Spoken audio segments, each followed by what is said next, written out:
안녕하세요. 채널에 올라오는 사연들을 따라 웃기도 하고 슬퍼하기도 하며 재미있게 영상을 시청하고 있는 사람입니다. 얼마 전 비슷한 사연을 보고 제 20대 시절이 떠올라 한번 글을 적어봐요. 나름 특별하다면 특별한 사연이지만 남들에게 자세히 풀어본 적은 없는 이야기라 조금 떨리네요. 저는 결혼을 남들보다 일찍 했어요. 24살의 어린 나이에 식을 올렸거든요. 남편과의 첫 만남은 대학교 동아리였어요. 당시에 저는 갓 입학한 20살 신입생이었고 남편은 군대를 마치고 전역한 복학생이었어요. 남편은 객관적으로 멋있고 잘난 외모는 아니었지만 굉장히 다정한 사람이었습니다. 처음에는 평범한 선배, 후배 사이로 지내다가 얼마 지나지 않아 제가 먼저 고백해서 연인 사이가 되었어요. 그 당시에 저는 남편에게 정말 푹 빠져 있었어요. 운명이라고 하나요? 손만 닿아도 찌릿하고 가슴이 뛰는 기분이었죠. 하루 종일 함께 있어도 부족하고 보고 있어도 보고 싶다는 말이 딱 들어맞았어요. 대학 내내 남편과 붙어 다녔는데도 그렇게 좋을 수가 없었죠. 그렇게 순탄한 연애를 하던 어느 겨울날이었어요. 얼마 전부터 몸이 으슬으슬 기운이 없더라고요. 갑작스레 추워진 날씨 탓에 감기 기운이 있다고만 생각하고 있었어요. 얼마 전부터 몸이 으슬으슬하고 힘이 없다고? 소화도 잘 안 되는 것 같고? 음, 감기 기운 때문인가? 입맛도 없어서 밥도 잘 못 먹겠어. 너 혹시 임신한 거 아니야? 친구의 말에 순간 머리가 멍해졌어요. 내가 왜 그 생각을 못했을까? 급하게 달력을 찾아 날짜를 확인했죠. 마지막 생리날이 2달도 훌쩍 지나 있었어요. 그때 본능적으로 깨달았어요. 임신이구나. 내 뱃속에 생명이 생겼구나. 남편을 몹시 사랑하기는 했지만 마냥 기뻐할 수는 없었습니다. 그도 그럴 것이 당시 저는 졸업을 앞둔 대학생이었고 남편도 이제 막 취업 준비를 시작했을 때였으니까요. 솔직히 말하자면 두려운 마음이 컸어요. 남편에게 얘기했을 때 반응도 걱정됐고요. 그러나 걱정했던 것이 무색하게도 임신 소식을 들은 남편은 몹시 기뻐하며 양가 어른들께 인사드리고 배가 더 부르기 전에 식을 올리자고 했어요. 그 말을 듣자 그제서야 안심이 되며 눈물이 터져 나오더라고요. 조금 서툴고 부족하기는 해도 정말 행복한 가정을 꾸릴 수 있으리라 생각했어요. 남편에게 임신 사실을 알릴 때도 몹시 떨렸지만 부모님께 임신 이야기를 꺼내는 것도 쉬운 일은 아니었습니다. 저는 외동딸의 늦둥이에요. 부모님께서 결혼하신 지 10년이 넘게 아이가 생기지 않아 거의 포기했을 무렵 기적처럼 제가 생겼다고 하더라고요. 뱃속에 있을 때부터 아픈 곳이 많아 부모님께서 걱정이 많으셨다고 해요. 어머니께서도 임신 중에 고생을 많이 하셨고 제가 태어나고 나서도 몇 년간 후유증으로 힘들어하셨어요. 어렵게 얻은 아이인 만큼 저희 부모님은 저를 정말 예뻐하셨습니다. 어렸을 적부터 부족한 것 하나 없이 자랐고 제가 원하는 건 뭐든지 다 해주려고 하셨죠. 저희 부모님께서는 장사를 하셨습니다. 신혼 시절 작은 가게부터 시작해서 두 분이서 밤낮 가리지 않고 피땀 흘리시며 점점 규모를 늘려갔고 어머니께서 저를 가져셨을 무렵에는 꽤나 큰 가게가 되어 있었죠. 제가 중학교에 입학할 때는 새 들었던 가게 건물도 대출 하나 없이 구매하셨어요. 건물주가 되신 후에도 두 분은 직접 장사를 도맡아 하셨습니다. 노쇠하신 부모님께서 매일같이 고생하는 것이 눈에 밟혀 이제 내가 가게 일 좀 해볼까 할 때면 어머니는 항상 이렇게 대답하셨어요. 그런 말 농담으로라도 하지 말아라. 장사가 아무나 하는 일이 아니야. 볼 꼴 못 볼 꼴 다 봐가면서 해야 하는 험한 일인데 너한테는 절대로 시킬 생각 없다. 너는 하고 싶은 공부 마음껏 하면서 남들한테 아쉬운 소리 하나 할 필요 없이 살면 된다. 네 아버지랑 나 그래서 지금껏 쉬는 날 하루 없이 살아온 거야. 우리 딸 남부럽지 않게 살게 해주려고. 하나뿐인 늦둥이 딸에게 저희 부모님은 정말로 지극정성이셨어요. 어느 부잣집 딸 부럽지 않게 먹고 입으며 자랐죠. 피아노를 배우고 싶다고 하면 피아노 학원을 보내주셨고 그림을 그리고 싶다고 하면 미술 학원을 보내주셨어요. 덕분에 저는 아주 유복하고 행복한 어린 시절을 보냈고 자랑은 아니지만 공부도 곧잘 했어요. 부족한 과목이 있으면 부모님께서 학원이며 과외이며 제가 말씀드리기 전에 알아서 챙겨주셨거든요. 부모님께 저는 사고 한 번 친 적 없는 예쁜 딸이었습니다. 제가 임신 사실을 말씀드리기 전까지는요. 네가 임신을 했다고? 너 아직 대학교 졸업도 안 한 학생이야. 결혼을 하겠다니 그게 무슨 소리니? 아버지는 시종일관 굳은 표정으로 아무 말씀도 없이 앉아 계셨고 어머니께서도 할 말을 잃으셨는지 입을 꾹 다물고 계셨어요. 태어나 처음 마주한 차가운 부모님의 모습에 눈물이 왈칵 나더라고요. 그제서야 제가 임신했다는 사실이 실감이 났어요. 어와둥둥 금이야 오기야 키워주신 부모님 가슴에 대못을 박아버렸구나. 평생 지울 수 없는 상처를 드리고 말았구나. 너무나 죄스러운 마음이었지만 제가 할 수 있는 일은 잘 살게요. 죄송해요. 남부럽지 않게 떳떳하게 잘 살아볼게요. 정말 죄송해요. 하며 같은 말을 반복하는 것뿐이었어요. 너무 걱정 마세요. 오빠랑 얘기 다 마쳤어요. 예단도 생략하기로 했고 식 올리고 바로 시댁으로 들어가 살기로 했어요. 아이 낳고 돈 좀 모이면 분가하려고요. 아버지께서는 더 이상 듣고 싶지 않다는 듯 자리에서 일어나 방으로 들어가 버리셨어요. 어머니는 한숨을 쉬시고는 그 뒤로도 한참을 아무 말씀이 없으셨습니다. 앉아있는 자리가 가시방석처럼 느껴졌어요. 축하해 주실 것이라고는 생각하지도 않았지만 부모님의 차가운 반응을 눈앞에서 마주하니 마음이 복잡했습니다. 앞으로 있을 시련들을 내가 잘 헤쳐나갈 수 있을까? 아이를 잘 낳을 수 있을까? 하는 걱정도 들었고요. 소리 없이 눈물만 뚝뚝 흘리고 있으니 어머니께서 손을 뻗어 볼을 감싸주셨습니다. 혼자서 마음고생 심했지 우리 딸. 엄마는 항상 우리 딸 편이야. 아버지께서도 당혹스러우셔서 그렇지 곧 이해해 주실 거다. 예전부터 네 말이면 하늘의 별이라도 따오시던 양반이시잖아. 따스한 손길에 바보같이 더 엉엉 울음이 났어요. 나만 바라보고 살아오신 분들께 내가 무슨 짓을 한 건지 평생 속죄하며 살아야겠다. 남부럽지 않게 떳떳하게 잘 사는 모습을 보여드리며 살아야겠다고 다짐했죠. 그렇게 친정 부모님과 이야기를 마친 뒤 시부모님께 인사를 드리러 가는 날이었습니다.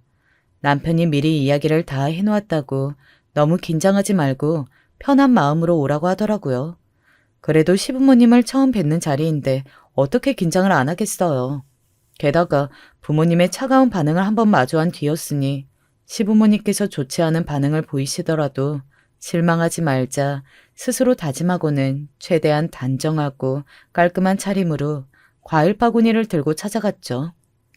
집안에 들어서니 시부모님과 형님께서 소파에 앉아 저를 기다리고 있었어요. 애가 생겼다고? 아직 학생이라고 했나? 어린 것이 행실을 어떻게 하고 다니면 멀쩡한 남자 발목이나 잡고 말이야. 부모님은 뭐 하시니? 집은 어디 살고? 저런 짐덩이를 보내면서 딸랑 과일 바구니 하나를 돌려보냈단 말이야? 안 봐도 뭐하는 집안인지 뻔하구나 뻔해. 아들이라고 하나 있는 거 키워놨다니 아이고 내 팔자야. 공부하라고 겨우겨우 뒷바라지에서 학교 보내놨더니 애를 만들어 와? 그것도 어디 저런 못 배워먹은 애를 데려와서는 내가 못 살아 정말. 미처 인사를 제대로 드리기도 전에 쏟아지는 말들에 눈앞이 깜깜했어요. 따뜻하게 환영해 주실 것이라고는 기대하지도 않았지만 생각보다 더 무례한 말들에 당황스러워 대답조차 못하고 땅바닥만 쳐다보고 있었죠. 저를 엿보이는 건 그래도 참을 수 있었지만 집안을 들먹이며 저희 부모님을 비난하는 말은 정말 비수처럼 날아와 꽂히더라고요. 제 행실 때문에 아무 잘못도 없는 부모님을 엿보였다고 생각하니 너무나 죄송스러운 마음이었어요.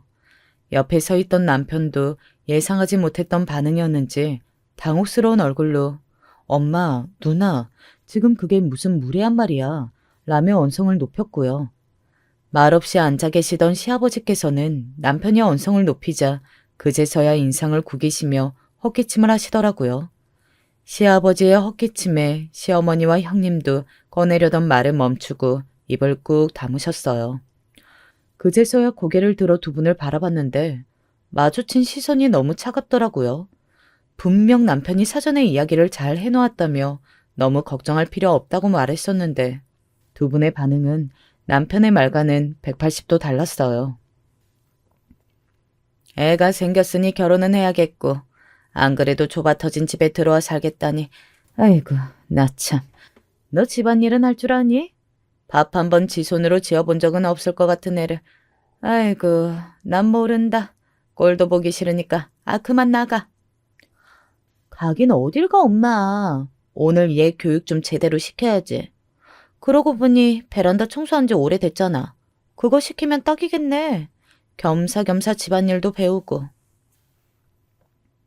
형님의 말에 남편은 얼굴이 새빨개져서는 그만 좀 해라. 왜 애한테 집안일을 시키냐. 게다가 홀몸도 아니지 않냐며 제 편을 들어줬어요. 그러자 형님도 지지 않고 언성을 높이시더라고요. 시어머니까지 몇 마디 거드시니 금방이라도 싸움이 날 것 같은 상황에 결국 제가 괜찮다며 가르쳐 주시면 감사히 배우겠다며 세 사람을 말렸어요. 사실 저는 살림을 오래 한 주부처럼 베테랑까지는 아니더라도 시어머니의 걱정과는 달리 집안일을 곧잘하는 편이었어요. 그도 그럴 것이 어렸을 적부터 가게 일을 하시느라 바쁜 부모님 탓에 집에 혼자 있는 시간이 길었거든요. 어린 마음에 바쁘신 부모님이 원망스럽기도 하고 좋은 옷, 좋은 물건을 사주시는 부모님보다 저와 더 많은 시간을 보낼 수 있는 부모님이었으면 좋겠다 생각한 적도 있었어요. 새벽녘 장사를 마치시고 지친 몸을 이끌고 들어오신 어머니는 제 방문을 열고 들어오셔서 자고 있는 제 볼을 쓰다듬어 주시고는 했어요. 잠도 몇 시간 못 주무시고 새벽에 부랴부랴 집을 나서시면서 간단하게라도 제 아침밥은 차려놓고 가셨죠. 철이 들고 나서부터는 새벽에 들어오시는 어머니 대신 빨래며 청소며 집안일을 도맡아 했어요. 저를 위해 밤낮으로 고생하시는 부모님을 위해 그 정도쯤은 아무것도 아니라고 생각했죠. 그렇지만 괜히 저희 집안 이야기를 꺼냈다가 시어머니 심기를 거스리고 싶지는 않았어요. 그렇게 저는 시댁에 찾아간 첫날부터 군말 없이 집안일을 했습니다. 베란다 청소와 바닥 걸레질, 빨래 정리까지요. 흉을 보고 싶지는 않지만 솔직히 말해서 처음 가본 시댁은 그렇게 깔끔한 집은 아니었어요. 시부모님과 남편, 그리고 남편과 5살 터울인 시누이까지 넷이서 살고 있던 24평형 아파트는 이곳 저곳에 짐이 잔뜩 쌓여 있었고 베란다에는 각종 잡동사니들이 방치되어 있었습니다. 먼지가 쏘버욱히 쌓여 있던 깨진 플라스틱 통들을 버리려고 꺼내들자 시어머니께서는 불같이 화를 내시며 제게 언성을 높이셨어요. 아니 얘가 지금 도대체 뭐 하는 거야? 멀쩡한 물건을 왜 버려? 하여간 요즘 애들은 아까운 줄 모르고 말이야. 어머니, 이 플라스틱 통들은 다 구멍이 나 있어서요. 뭘 담아두기도 어려워 보이고 안 쓴 지도 오래된 것 같고. 어렵긴 뭐가 어려워? 너같이 집안일 안 해본 애들이나 그렇지. 다 두면 쓸 곳이 있는 물건들이야. 쓸데없는 짓 하지 말고 가서 걸레질이나 해라. 하루 종일 고된 집안일을 마치고 시댁에서 나서서 집으로 돌아가는 길에 남편에게 물었어요. 어머니께서 혹시 바깥일을 하시냐고. 집안이 잘 관리된 느낌이 아니었다고요. 저희 부모님께서도 장사를 하시느라 집안일에 신경을 많이 못 쓰셨으니까요. 혹시 시부모님께서도 그런 업에 종사하시나 싶어 물어본 거였죠. 제 물음에 남편의 표정이 눈에 띄게 안 좋아지더라고요. 그게 무슨 말이야? 그럼 우리 집이 더러웠다는 뜻이야? 아니, 그런 뜻이 아니라 물건도 많이 쌓여 있고 어머니께서 많이 바쁘셔서 집안일에 신경을 못 쓰셨나 해서. 우리 어머니 원래 물건 잘 안 버리셔. 나 어렸을 적에 우리 집이 워낙 가난했어서 아버지 사업하던 게 잘못되고 고생 많이 하셨어. 그 때문에 절약하고 살던 것이 습관이 되어서 그래. 이 아파트도 내가 성인이 되고 나서야 이사 온 거거든. 전에는 오래된 빌라에서 살았어. 그때부터 모았던 짐들을 다 가져와서 집이 조금 좁아. 오늘 우리 어머니랑 누나가 좀 심했지? 미안해. 어머니께서 예전부터 굳은 일을 많이 하시느라 말투나 행동은 좀 거칠어도 절대 나쁜 분은 아니셔. 내가 얘기 다시 잘 해볼게. 앞으로 같이 살게 될 텐데 사이좋게 지내야지. 남편이 가난한 어린 시절을 보냈다는 사실을 그때 처음 알게 됐어요. 워낙 본인 힘든 얘기는 잘 안 하는 사람이었거든요. 시아버지가 제법 크게 하시던 사업이 남편이 어렸을 적에 기울어졌다고 해요. 자존심이 강하셨던 시아버지는 차마 일용직 같은 일은 나가시지 못하고 매일 집에서 술만 드시며 괴로워하셨대요. 결국 시어머니께서 식당 일이며 청소부며 온갖 일을 찾아다니며 네 식구를 먹여 살렸고 남편이 성인이 될 때쯤 모은 돈으로 작은 반찬 가게를 여셨다고 하더라고요. 작은 가게이기는 하지만 제법 장사가 잘 되어서 얼마 지나지 않아 가게 근처에 아파트를 얻어서 이사를 오셨대요. 시어머니께서는 정말 잘인고비 중에 잘인고비셨어요. 어려운 시절을 오랫동안 보내셨으니 당연한 일이겠죠. 마트보다 시장 물건들이 훨씬 싸다며 항상 멀리 있는 재래시장까지 찾아가 장을 보시고 전기세 아깝다며 안 쓰는 전자제품들은 꼭 코드를 뽑아 놓으셨어요. 수도세를 아끼기 위해 가족들 모두 5분 안에 샤워를 끝마쳐야 했고 어쩌다 배달 음식을 시켜 먹으면 플라스틱 통들까지 모두 버리지 않고 어떻게든 재활용을 하셨죠. 가전제품들은 모두 20년 이상은 된 것들이었어요. 남편이 텔레비전 정도는 최신형으로 바꾸자면 얘기를 꺼내보기도 했지만 시어머니께서는 멀쩡한 물건을 왜 바꾸냐며 손사래를 치곤 하셨습니다. 결혼식은 무슨 결혼식? 그냥 대충 양가 인사만 하고 바로 들어와 살아라. 결혼식 올릴 돈이 어디 있다고. 사람이 분수에 맞게 살아야 하는 거야. 홀몸도 아닌 애가 드레스는 어떻게 입으려고 그러니? 시어머니께서는 결혼식 얘기에도 부정적이셨어요. 돈도 없는 애들끼리 결혼하면서 결혼식이 가당키나 한 소리냐며 언성을 높이셨죠. 사실 시어머니 말씀이 틀린 말씀은 아니었어요. 가난한 대학생이었던 저와 남편에게 결혼식을 올릴 돈이 어디 있겠어요. 전부 부모님께 손을 벌려야 하는 상황이었죠. 게다가 혼전 임신이니 양간 친인척들이 보기에 부끄러운 마음도 있으셨을 거예요. 물론 제 입장에서는 당연히 결혼식을 하고 싶었죠. 20대 한창 철없을 나이에 운명 같은 상대를 만나 결혼하게 됐는데 눈부시게 하얀 웨딩드레스 한 번쯤은 입어보고 싶은 욕심이 있었어요. 그런데 세상 일이 항상 마음대로 되나요? 제 수중에는 돈이 없고 시부모님께서는 결혼식에 부정적이시고 시부모님께도 친정 부모님께도 차마 염치가 없어 결혼식을 하고 싶다는 말 한마디를 못 꺼낸 채 상견례 날이 됐어요. 그쪽 집안도 장사를 하신다고요? 어쩐지 딸아이가 가정교육을 잘 받은 느낌은 아니더라고요. 하긴 배운 집안 출신이었으면 저희가 이렇게 만나뵐 일도 없었겠죠. 너무 기분 나쁘게 들으시지는 말고요. 솔직히 서로 발목 잡힌 건 마찬가지잖아요. 아들이라고 하나 있는 거 키워놨더니 이게 무슨 날벼락인지. 아휴, 피처 애들 집 마련해줄 형편도 안 되는 것 같고 애 하나 가르친다고 생각하고 데리고 살아야죠 뭐. 시어머니의 직설적인 화법에 어머니는 기분이 조금 상하신 듯 보였어요. 친정아버지, 시아버지 두 분 모두 과묵하신 분들이라 대화를 거의 어머니들께서만 하셨거든요. 시어머니께서는 장사를 한다는 저희 어머니 말씀을 듣고 두 집안의 경제 사정이 거의 비슷할 거라고 생각하셨던 것 같아요. 기분이 상하신 친정어머니는 대화를 길게 이어나가고 싶지 않으신지 대답 없이 커피만 연신 들이키셨어요. 나중에서야 해주신 말씀이지만 어머니께서는 그 자리에서 굳이 건물주니 뭐니 돈에 관련된 이야기를 하고 싶지 않으셨대요. 사실 저희 어머니께서는 시댁에 들어가 살겠다는 저를 말리셨거든요. 친정 부모가 돈이 없는 것도 아니고 둘이 살만한 아파트 정도는 구해주실 수 있다며 시댁에 들어가 사는 건 다시 한번 고민해보라고 하셨어요. 금이야 오기야 키워온 외동딸이 20대 꽃다운 나이에 남의 집 구박대기가 될까봐 걱정이 되셨던 거겠죠. 그렇지만 저는 부모님께 그런 지원을 받을 생각이 없었어요. 혼전 임신으로 이미 부모님 가슴에 대못을 박았는데 살집까지 손을 벌리다니요. 시댁에 들어가서 조금 고생하더라도 부모님 도움 없이 잘 사는 모습을 보여드리고 싶었어요. 게다가 홀몸도 아니었으니 혼자 지내는 것이 조금 겁이 나기도 했었죠. 둘이 집을 얻어 나가 살면 남편이 밖에 있는 시간 동안 저는 집에 혼자 있어야 했으니까요. 어린 나이에 혼전 임신이 무슨 자랑이라고 떠들썩하게 시까지 올린대요. 부끄러운 행실 동네방네 알릴 이유도 없고 게다가 요즘 결혼식에 한두 푼 드나요?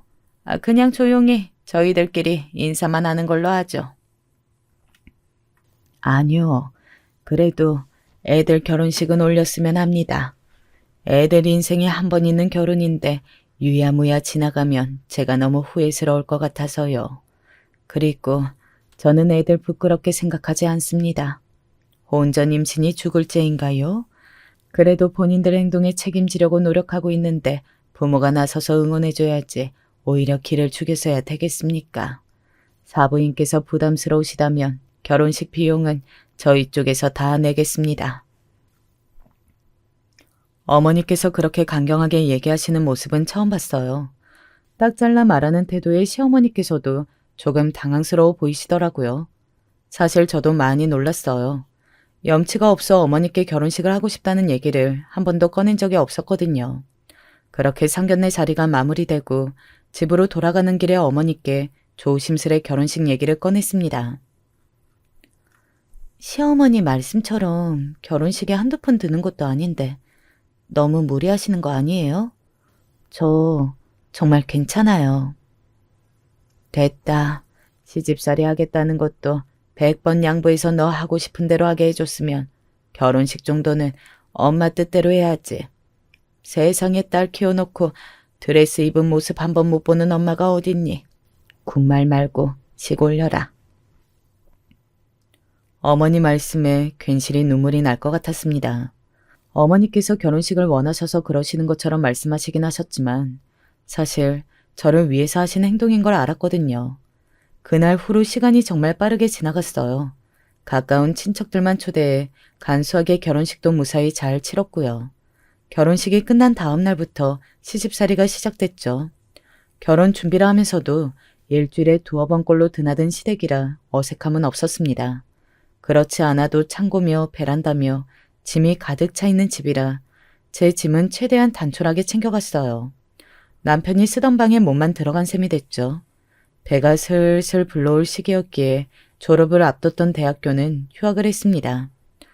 반찬가게를 운영하시던 시어머니께서는 매일 새벽같이 일어나 재료 준비를 하셨어요. 형님께서도 어머니를 돕고 계셨죠. 자연스레 저도 같은 시간에 일어나 어머니를 돕게 됐어요. 각종 야채들을 씻고 자르고 볶고 다듬는 일이었습니다. 일은 물론 힘들었어요. 제가 아무리 집안일을 곧잘 한다 하더라도 수키로짜리 야채들을 옮기고 씻어내고 자르는 일을 몇 시간 동안 하는 것은 집안일의 영역을 한참 벗어난 일이었죠. 홀몸도 아니었기에 당연히 얼마 지나지 않아 몸살이 났어요. 일하는 게 영 시원찮다며 혀를 끌끌 차던 시어머니께서는 저것이 벌써 꾀병을 부린다며 하루 종일 큰 소리로 핀잔을 주셨습니다. 뱃속에 아기를 내세워 상전 노릇을 하려 한다면서요. 시어머니께 밉보이고 싶지 않아 열이 39도까지 올랐던 날에도 일을 하다 쓰러지기도 했어요. 밤늦게 들어온 남편 품에 안겨 울었던 날이 수도 없이 많았습니다. 시어머니와 형님께서 준비한 재료들을 들고 반찬가게에 나가시면 저는 집에 남아 집안일을 했어요. 시어머니께서는 집안 물건에 함부로 손을 대거나 물건들을 버리는 것을 극도로 싫어하셨기 때문에 잔뜩 쌓여있는 잡동사니들을 함부로 정리하지는 못했습니다. 그저 먼지가 쌓이지 않도록 닦아놓거나 걸리적거리지 않도록 한켠에 밀어두는 정도가 다였죠. 그렇게 두어 달이 지나가니 시어머니의 절약정신이나 거친 말투에도 조금씩 적응이 되어가고 있었어요. 남편 말대로 시어머니께서는 말씀을 조금 험하게 하셔도 나름대로 저를 잘 챙겨주셨습니다. 가끔 맛있는 반찬을 은근슬쩍 제 앞에 밀어주신다든지 남편이 늦게 들어오는 날이면 저를 대신해 임신한 아내를 두고 어딜 그렇게 쏘다니냐며 구박을 해주신다든지요. 그러던 어느 날이었어요. 그날도 새벽부터 일어나 시어머니와 형님을 돕고 낮에 혼자 집안일 하던 중이었습니다. 평소 같으면 집에 계시던 시아버지께서도 간만에 친구분들과 약속이 생겨 외출하신 상태였죠. 세탁기에서 빨래를 꺼내던 중 아랫배가 찢어질 듯 아파왔어요. 눈앞이 새까매지고 숨이 턱 막히는 기분이었어요. 아파서 기절할 것 같다는 말이 이런 거구나 하는 느낌이었죠. 땀이 비오듯 흐르고 손이 덜덜 떨렸습니다. 그대로 세탁기를 부여잡고 엎어져 있다가 간신히 정신을 차려 거실까지 기어 나왔어요. 처음엔 남편에게 전화를 걸었습니다. 결혼 후에 남편은 취업 준비에 더 열을 올렸거든요. 서둘러 취업해서 돈을 벌어오겠다고 제가 큰 소리를 쳤었죠. 매일 새벽같이 나가 하루 종일 자격증 공부며 면접이며 밤늦게 돌아오는 탓에 남편 얼굴을 제대로 보기도 힘들었었어요. 결혼하면 항상 붙어 있을 거라고 생각했는데 완전히 착각이었죠. 그래도 저와 아이를 위해 노력하는 남편의 모습이 고맙게 느껴졌어요. 그래서 저도 시댁 식구들에게 더 잘하려고 노력했고요. 불행히도 남편은 중요한 일 중이었는지 전화를 받지 않았었어요. 당장이라도 끊어질 듯한 정신줄을 붙잡고 다음은 시어머니께 전화를 걸었어요. 집에서 가까운 가게에 계시니 금방 와주실 거라고 생각했죠. 그러나 가게도 바빴던 탓인지 시어머니께서도 전화를 받지 않으셨어요. 절망스러운 마음과 이루 말할 수 없는 고통이 밀려오는 와중 간신히 다음 번호를 눌렀어요. 친정 어머니였죠.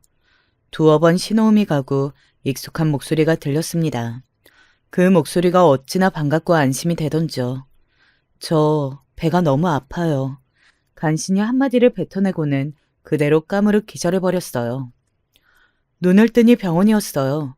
친정 어머니와 남편이 침대 옆에 앉아 있었죠. 둘 다 얼굴이 엉망이었어요. 어떻게 된 일인지 모르니 어머니께서 제 손을 꼭 잡고 말씀하셨어요. 놀라지 말고 들어. 애가 잘못됐대. 유산이란다. 하고. 처음엔 무슨 말인지 이해가 잘 되지 않았어요.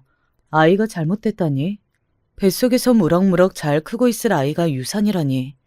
이해가 되질 않으니 눈물도 안 나더군요. 어머니께서는 전화를 받고 부랴부랴 시댁에 도착하셨다고 해요. 아무리 문을 두드리고 소리를 질러도 아무도 문을 열어주지 않고 저와는 전화통화도 되지 않고 불안하고 갑갑한 마음에 서둘러 시어머니 가게로 향했다고 하시더라고요. 가게를 보고 계시던 시어머니와 형님 그리고 친정어머니까지 셋이서 다시 집으로 돌아와 문을 열었을 때 거실에 제가 피를 잔뜩 흘린 채로 쓰러져 있었대요. 부랴부랴 구급차를 불러 병원으로 향했고 급하게 처치를 했지만 아이는 이미 잘못되어 있었다고 해요. 평소 산모 체력이 너무 약해져 있었던 것 같다며 조금만 더 병원에 일찍 갔으면 아이가 살았을 수도 있었다고 의사 선생님께서 몹시 안타까워하셨다고 하더라고요. 지금 와서야 다 지난 일이니 이렇게 덤덤하게 이야기를 할 수 있지만 정말 죽을 만큼 힘든 시간이었어요. 아이를 그렇게 잃고 매일 밤을 울며 보냈죠. 당연히 몸 상태도 좋지 않았어요. 임신한 채로 매일같이 일을 몇 시간씩 하다가 유산까지 했으니 몸이 멀쩡할 리가 없었죠. 당시에 저는 삶에 대한 의지가 전혀 없었어요. 남편은 산 송장가 사는 것 같다며 제발 기운 좀 내라고 떠난 아이를 위해서라도 더 힘내야 하지 않겠냐며 저를 위로했어요. 머리로는 맞는 말인 걸 아는데 가슴은 그게 잘 안 되더라고요. 아이를 위해서 부모님 가슴에 대못을 받고 갖은 고생을 해왔는데 어떻게 쉽게 잊을 수가 있겠어요. 그래도 시간이 약이라고 점점 시간이 흐를수록 상처가 아물더군요.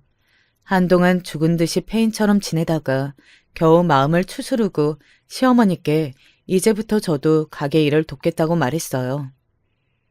아서라, 예, 그런 비리비리한 꼴로 무슨 가게 일을 하겠다고. 나봤자 넌 방해만 돼. 하던 대로 집에서 빨래하고 청소나 해라. 밥만 축내지 말고. 그래, 네가 이제야 정신을 차렸구나. 솔직히 그동안 너 때문에 집안 분위기가 얼마나 엉망이었니. 마주치기만 하면 죽을 상이고 친정에 가지도 않고 우리 집에 딱 달라붙어서는. 그렇다고 새벽에 재료 준비를 돕기를 해. 하루 종일 집에서 집안일을 해놓기를 해. 아주 상전이 따로 없었지.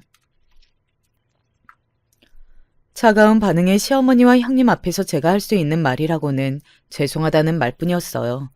사실 친정 어머니께서는 제가 유산한 후 집으로 돌아오기를 바라셨어요. 한동안 가게 문까지 닫으시고 죽이며 과일이며 몸에 좋은 것들을 바리바리 싸들고 병원에 드나드시면서 저를 간호하셨거든요. 시어머니와 형님께서는 매일같이 가게 일 때문에 바쁘시고 남편은 구직 활동하러 다니고 그렇다고 시아버지께서 병원에 드나드시며 저를 간호할 수는 없으니 당연한 일이었지만 한편으로는 섭섭한 마음이 컸어요. 그래도 몇 개월간 한 집에 살면서 가족으로 인정받았다고 생각했는데 시댁 식구들에게 나는 아직도 객식구였구나 하는 기분이었죠. 태어나는 날 어머니께서 한동안 친정집에서 쉬다가 돌아가는 게 어떻겠냐고 물어오셨어요. 매일같이 병원에 드나드는데도 시댁 식구들은 얼굴 한번 보기가 힘드니 시댁에 들어가면 어떻게 지낼지가 뻔히 보인다면서요.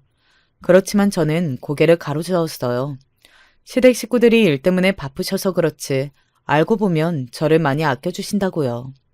어머니의 제안에 제가 고민도 없이 친정집으로 돌아가면 부모님 가슴이 얼마나 찢어지겠어요.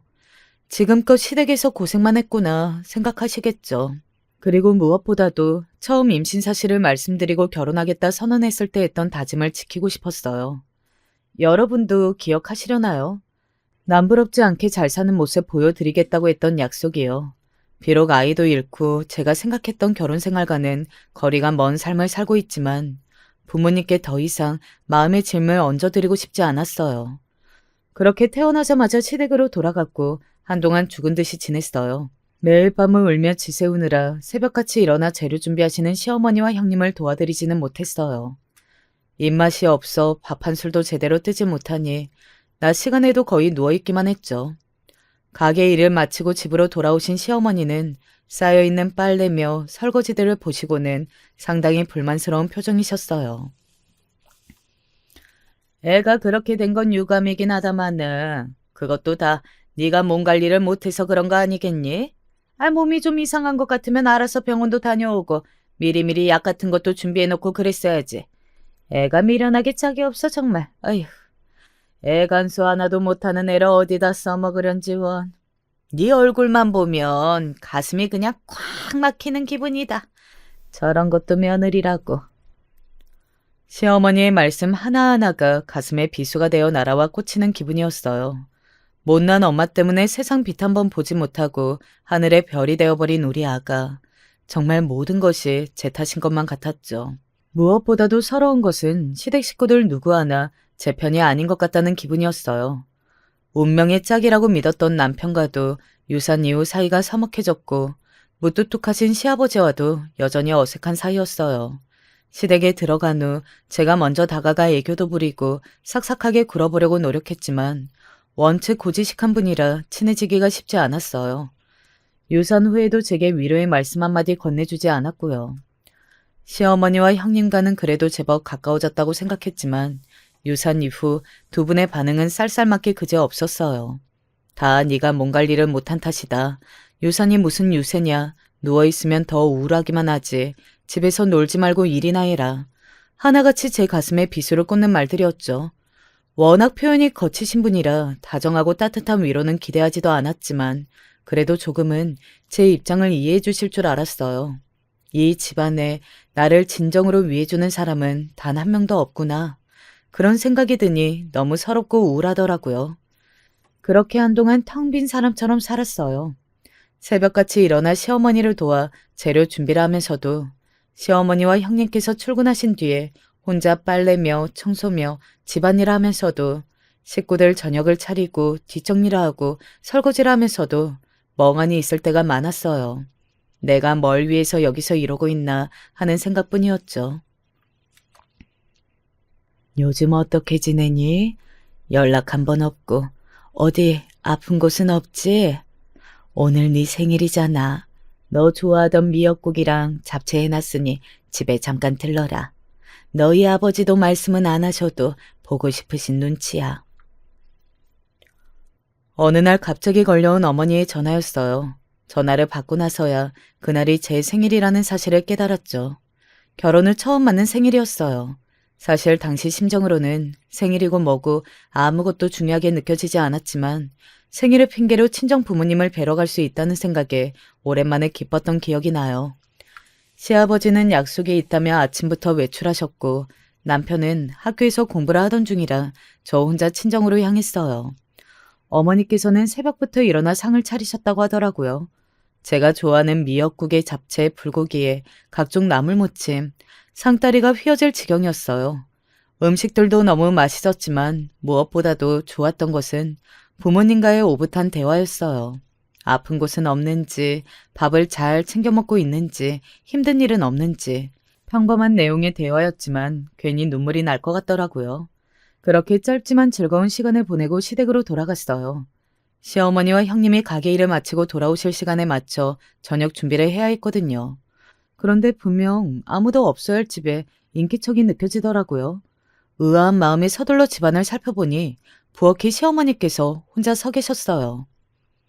예, 너는 집 비워놓고 어딜 그리 나다니니? 전화도 째깍째깍 안 받고 말이야. 가게 일을 못 도우면 집에라도 제대로 붙어 있어야지. 반찬통을 들고 오느라 내가 아주 허리가 휘는 줄 알았다. 알고 보니 형님께서 일하던 중 다리가 다쳐 급하게 병원에 가셨고 시어머니께서 혼자 장사를 하시기에는 힘에 부쳐 일찍 가게 문을 닫고 돌아오신 거였어요. 남은 반찬들을 들고 와야 하는데 혼자서는 힘이 드시니 저한테 전화를 하신 거였죠. 저는 친정집에서 가족들과 식사를 하느라 미처 연락을 못 받았고요. 결국 어머니께서 혼자 반찬통들을 들고 집으로 돌아오신 거였어요. 어머니, 정말 죄송해요. 실은 오늘 됐고, 얼른 나 좀 따라와라.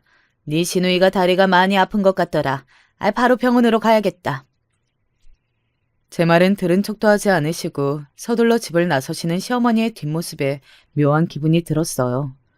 제가 유산했다는 사실을 아셨을 때도 이렇게 부랴부랴 병원으로 향하셨을까 하는 생각이 들더라고요. 시어머니를 따라 혹시 필요할지 모를 형님의 옷가지며 짐들을 챙겨 들고 병원으로 향했어요. 형님께서는 바닥 청소를 하다가 미끄러져 반찬 진열 때에 다리를 부딪혔다고 했어요. 종아리뼈에 실금이 갔는데 다행히도 아주 미세한 금이라 2주 정도면 회복된다고 하더라고요. 한쪽 다리에 깁스를 하신 형님은 조금 불편해 보이시기는 했지만 한쪽 목발을 짚고 혼자서도 잘 걸어 다니실 수 있는 상태였어요. 그런데 그마저도 시어머니 눈에는 몹시 안타까워 보이셨나 봐요. 형님이 안쓰러워 죽겠다는 얼굴을 하시며 보신을 해야 한다고 오늘 저녁은 소고기를 먹자고 하셨어요. 팔고 남은 반찬이 아까워 매번 식구들에게 먹이시고 어쩌다 한번 하는 외식도 손을 벌벌 떨면서 하시는 분이 먼저 소고기를 먹자고 하시다니 결혼 후 처음 있는 일이었죠. 그렇게 시어머니와 저 형님 셋이서 식탁에 둘러앉아 소고기를 구워 먹기 시작했어요. 시아버지께서는 약속에 나가셔서 귀가가 늦어진다고 하셨거든요. 자리에서 일어나기 힘드신 형님을 대신해 물이며 수저며 접시 반찬 고기 전부 제가 나르느라 앉을 틈이 없었어요. 소고기는 구워지는 족족 형님 접시 위에 올라갔어요.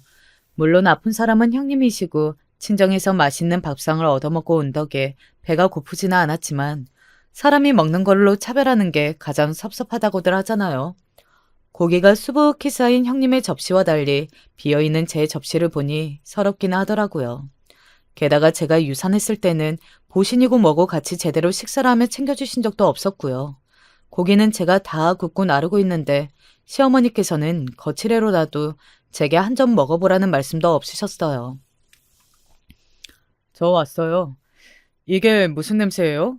웬일로 소고기를 다 구워 드세요? 오늘 며느리 생일이라고 어머니께서 인심 좀 쓰셨나 보네요.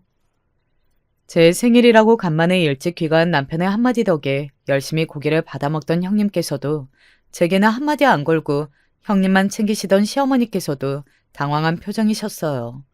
잠시간의 정적을 깨고 형님께서 먼저 젓가락을 내려놓으셨죠. 아니, 오늘이 생일이었어? 말을 하지 그랬어. 왜 우리를 나쁜 사람을 만들고 그래? 생일이라고 고기 먹고 있던 거 아니었어?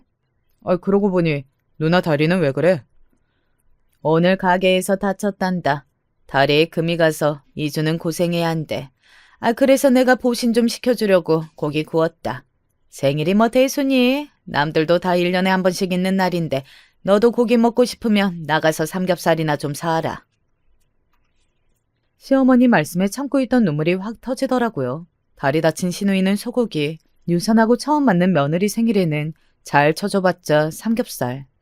여러분 같으면 서름이 복받치지 않으시겠어요? 결국 저는 자리에서 벌떡 일어나 방으로 향해 묵묵히 짐을 싸기 시작했어요. 시어머니와 형님께서는 놀란 얼굴로 제가 왜 저래? 하고 계시고 남편이 서둘러 저를 따라 방에 들어와 말리기 시작했죠. 그렇지만 저는 더 이상 참을 수가 없었어요. 붙잡는 남편을 뒤로하고 그대로 시댁을 나섰어요. 시댁을 뛰쳐나온 제가 갈 곳은 하나뿐이었죠. 친정 어머니께서는 다 알고 있다는 표정으로 저를 맞이해 주셨어요. 어머니 품에 안겨서 어찌나 펑펑 울었던지요. 그동안의 서름이 다 씻겨나가는 것 같았어요. 며칠간은 시댁이고 유산이고 모든 걸 다 잊고 그저 어머니 품 안에서 아이로 돌아간 것처럼 쉬었어요. 남편에게는 꾸준히 연락이 왔지만 확인만 하고 답장은 하지 않고 있었죠. 다시 우리 집으로 돌아가자. 나 취업했어. 이제 내가 돈 열심히 벌어올 테니까 조금만 더 고생하면 돼. 조금만 더 고생하면 우리 나가서 살 수 있어. 네가 이해해주면 안 될까? 어머니도 누나도 말씀은 좀 그렇게 하셔도 나쁜 사람들 아닌 건 알잖아. 집까지 찾아온 남편의 간절한 부탁에 결국 저는 다시 시댁으로 돌아가기로 했습니다. 미우나 고운한 내 남편이고 내 시댁인데 평생 남처럼 살 수는 없었으니까요. 게다가 그토록 바라던 취업까지 했다니 남편 말대로 조금만 더 고생하면 분가할 수 있으리라 생각했죠. 다시 돌아간 시댁은 제가 떠날 때와 사뭇 달라져 있었어요. 정확히 말하자면 제가 처음 시댁에 갔던 날의 모습 같았죠. 겨우 2주 정도 떠나 있었는데 집안이 전혀 관리가 안 된 모습이었달까요. 그렇지 않아도 많았던 짐들이 더 늘어있는 느낌이었어요. 가게에서 사용하던 물건들이 집 이곳저곳에 쌓여 있었죠. 형님께서는 다리를 거의 다 회복하신 상태였고 시어머니께서는 혼자 장사하시기가 힘들어 그동안 가게를 쉬셨다고 했어요. 어머니께서 슬슬 가게 정리하실 모양이야. 몸이 예전 같지 않으시대. 이제 내가 취업도 했으니 한시름 놓으시기도 했고 쉬실 때가 되긴 했지. 지금껏 너무 고생하셨잖아. 그래? 그럼 형님께서는 어떡하시고? 가게 정리한 자리에 작게 카페 같은 걸 열고 싶은 모양이던데 누나가 바리스타 자격증이 있잖아. 그런데 말이 쉽지. 카페를 열려면 가게 리모델링도 해야 하고 돈이 한두 푼 들어가는 게 아닐 텐데 누나가 모아놓은 돈이 있으면 얼마나 있겠어. 형님께서 그런 꿈을 가지고 계셨다는 건 처음 듣는 이야기였어요. 바리스타 자격증이며 카페며 전부 금시초문인 이야기였거든요. 어찌되었든 저와는 크게 상관없는 이야기라 생각했어요. 그 뒤로 다리가 아프신 형님을 대신해 시어머니를 따라 물건들을 옮기고 청소를 하며 가게 정리를 도왔어요. 집에 돌아와서는 늘상 하던 대로 식구들의 식사 준비를 했고 밤 시간에는 밀린 집안일을 하며 시간을 보냈죠. 솔직히 예전과 같은 마음으로 시댁 식구들을 대하기는 조금 어려웠어요. 그래도 남편이 취업해서 돈을 벌기 시작했고 조금만 버티면 분가할 수 있다는 생각에 최대한 긍정적으로 지내려 노력했죠. 잘 지내니? 다름이 아니고 너랑 남편이랑 둘이 살만한 아파트 하나 구해놨다. 사돈께 말씀드리고 이사 준비해라. 너 그렇게 시댁으로 다시 보내고 어찌나 마음이 안 좋던지 이제야 챙겨줘서 미안하구나. 통장으로 돈도 좀 보냈다. 얼마 안 되지만 비상금으로 써라. 시어머니 가게 정리가 거의 마무리가 되어가던 즈음 갑작스레 걸려온 어머니의 전화에 어안이 벙벙했어요. 아파트라니? 그것도 무려 34평짜리 신축 아파트였어요. 당연히 한사코 거절하며 손사래를 쳤지만 어머니께서는 단호하셨어요. 미리 얘기하면 거절할 것이 뻔해서 사놓고 연락하신 거라면서요. 더 이상 딸이 객식후 취급받으며 고생하는 모습이 보고 싶지 않다고 하셨어요. 너무 속상하고 죄송스러웠지만 이미 사버린 집을 어쩌겠어요. 결국 한참을 고민하다 남편과 시부모님께 조심스레 이야기를 꺼냈습니다. 친정에서 34평짜리 아파트를 마련해줬다고 조금 이르지만 분가했으면 한다고요. 뭐? 아파트로 이사를 가? 친정에서 34평짜리 아파트를 마련해줬다고? 아니 이제 와서 갑자기 무슨 아파트는 아파트? 돈 없는 척은 있는 대로 다 하더니만 지금까지 우리 집에 뭐하러 빌부터 살았어? 제대로 하는 것도 없이 밥만 축 내놓고서는? 아파트 얘기에 시어머니께서는 상당히 기분이 상하신 듯 보였어요. 결국 화가 나신 시어머니 탓에 이사 이야기는 흐지부지 됐고 그 뒤로도 이야기를 다시 꺼낼 타이밍을 잡지 못해 눈치만 보고 있었죠. 그런데 이야기를 꺼낼 타이밍을 재고 있었던 건 저뿐만이 아니었습니다. 아파트 이야기를 꺼낸 지 얼마 지나지 않아 형님께서 제게 은근슬쩍 사과를 해오시더라고요. 예, 내가 그동안 많이 섭섭하게 굴었지. 미안해. 그래서 말인데 나 좀 도와주면 안 될까? 그동안 반찬 가게 하면 네 남편 뒷바라지한 거 너도 알잖아. 내가 모아놓은 돈이 어딨겠니? 듣자 하니 친정이 좀 잘 사는 모양이던데.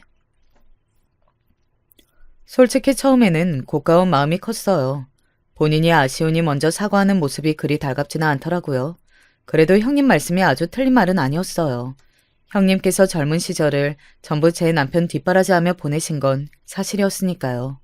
시부모님께서는 당연히 도와주실 여력이 없었고 그렇다고 이제 막 취업한 남편은 더더욱 여력이 없었을 테고요. 고민 끝에 결국 부모님께서 챙겨주신 비상금을 형님께 드리기로 했어요. 처음이자 마지막으로 지금껏 남편 도와주신 은혜를 갚는다고 생각하기로 했죠. 대신 다른 가족에게는 비밀로 하기로 했어요. 남편이 알게 되면 괜히 부담스러워할 것 같기도 하고 시부모님께서는 형님만 챙긴다며 섭섭해하실 것 같았거든요.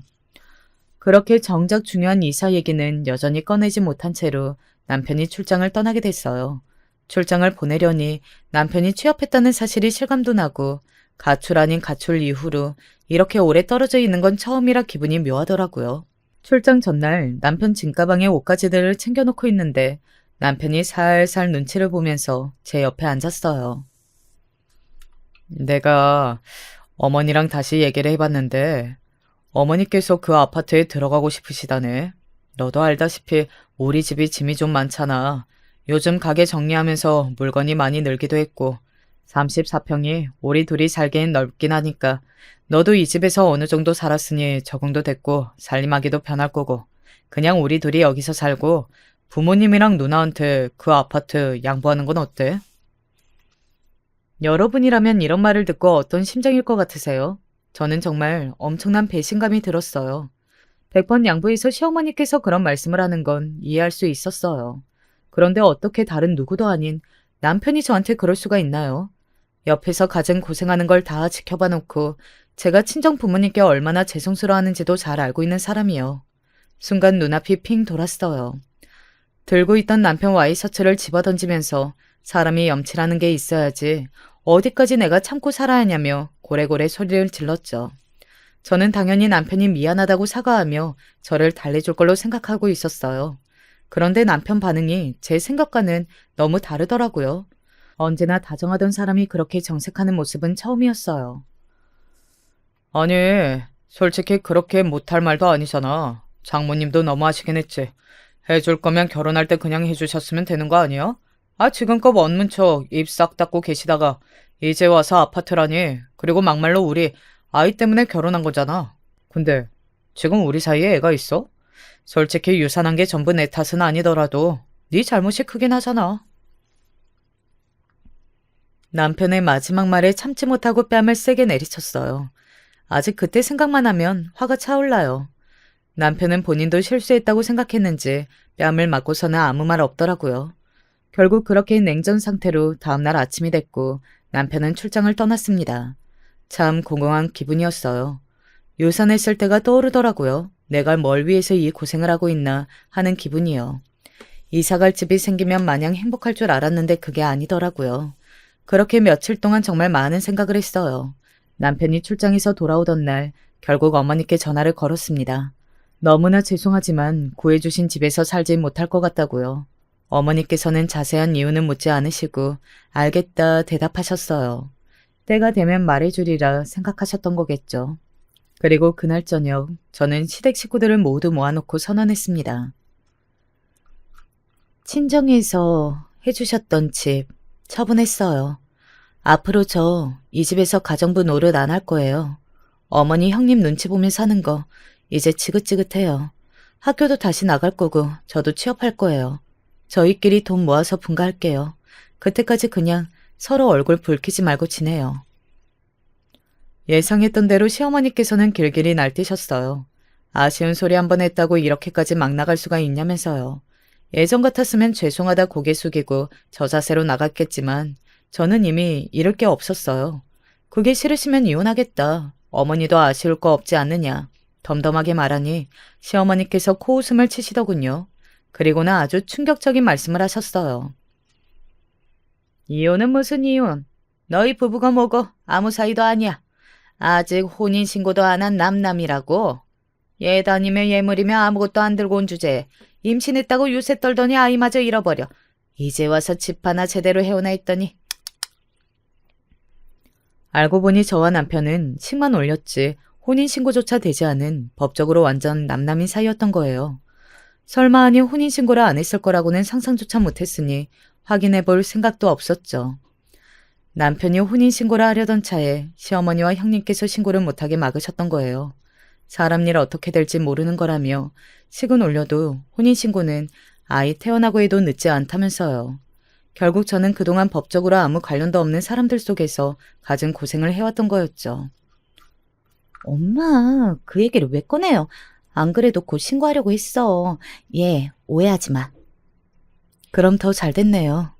복잡하게 절차 밟을 필요도 없어졌으니까요. 오늘부로 완전히 남남으로 지내시죠. 더 이상 이 집안이랑 엮이고 싶지가 않습니다. 안타깝지만 형님하고 했던 얘기도 없던 일로 해야겠네요. 예, 그게 무슨 말이야. 갑자기 그러는 게 어딨어. 네 말만 믿고 어제 리모델링 계약도 다 마치고 왔는데. 그게 저랑 무슨 상관인데요? 어머니 말씀대로 저희는 아무 사이도 아니잖아요. 그렇게 저는 자리를 박차고 나왔습니다. 어안이 벙벙해진 시어머니와 남편, 급하게 저를 붙잡으려 하는 형님, 아니 이제는 아무 상관도 없는 그 여자를 두고서요. 친정집으로 돌아가는 길이 그렇게 후련할 수가 없더라고요. 마음속에 응어리진 짐덩이가 모두 사라진 기분이었어요. 돌아온 친정은 어느 때보다 따뜻했고 부모님께서는 제게 많은 것을 묻지 않으셨어요. 그저 그동안 고생 많았다며 저를 토닥여 주실 뿐이었죠. 그 뒤로도 남편에게는 끈질기게 연락이 왔어요. 이렇게 가버리는 게 어디 있냐. 누나가 지금 빚더미에 올라앉았다. 자신이 버는 돈도 전부 누나 빚 갚는 데 쓰고 있다. 말 실수했던 거 인정하니 돌아와달라. 이제라도 시댁 식구들과 인연 끊고 둘이서 잘 지내보자. 당연히 저는 답장을 하지 않았습니다. 저랑 아무 상관도 없는 남자의 연락이었으니까요. 남자의 누나가 개업한 카페는 얼마 지나지 않아 문을 닫았더라고요. 물론 저는 방문한 적이 없어 잘 모르겠지만 커피 맛이 썩 좋지는 않았나 봐요. 장사도 제대로 못 해보고 문을 닫았으니 빚은 다달이 남자의 월급으로 갚고 있겠죠. 이제는 신경 쓸 필요도 없는 일이지만요. 저는 그 뒤로 학교를 무사히 졸업했고 현재는 전 남편, 아니 저와 법적으로나 사적으로나 일말의 연관도 없는 남자와 비교도 되지 않는 좋은 남자를 만나 연애 중입니다. 곧 결혼할 것 같아요. 말도 많고 탈도 많은 20대였지만 남은 인생 더 잘 살 수 있는 걸음이 되었다고 생각합니다.